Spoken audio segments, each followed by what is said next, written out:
ಇಲ್ಲಿ ನೋಡ್ತಾ ಇದ್ದೀರಿ ನೀವು ಜೀವಾಮೃತ. ಇದು ನಾವು ಬ್ಯಾರಲ್ದಾಗೂ ಮಾಡ್ಬೋದು, ರೈತರು ಸಣ್ಣ ಸಣ್ಣ ಪ್ರಮಾಣದಾಗೂ ಮಾಡ್ತಾರೆ. ಆದರೆ ಇಲ್ಲಿ ಸರ್ ಮಾಡ್ಯಾರ ಕಮರ್ಷಿಯಲ್ ಆಗಿ.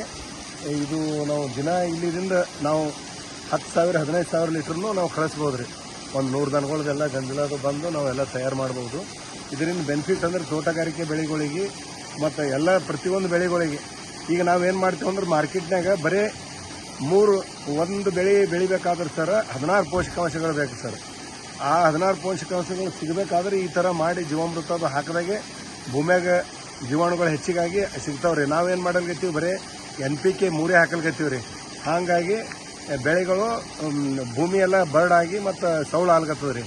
ಆದರೆ ನ್ಯಾಚುರಲಾಗಿ ಇದು ಜೀವಾಮೃತ ಯೂಸ್ ಮಾಡೋದ್ರಿಂದ ಬರೋಬ್ಬರಿ 3 ವರ್ಷನಾಗ ಮಲ್ಟಿಫೈ ಆಗಿ ನಿಮ್ಮದು ಆರ್ಗ್ಯಾನಿಕ್ ಕಾರ್ಬನ್ ಭೂಮಿದಾಗ ಈಗ 0.5 ಇಲ್ಲ ಸರ್. ಈಗ ನೀವು ಇದೇ ಥರ ಯೂಸ್ ಮಾಡೋದ್ರಿಂದ ನಮ್ಮ ಹೊಲದಾಗ ನಾನು ಮಾಡ್ತಾ ಇದ್ದೀನಿ ರೀ ಸರ್.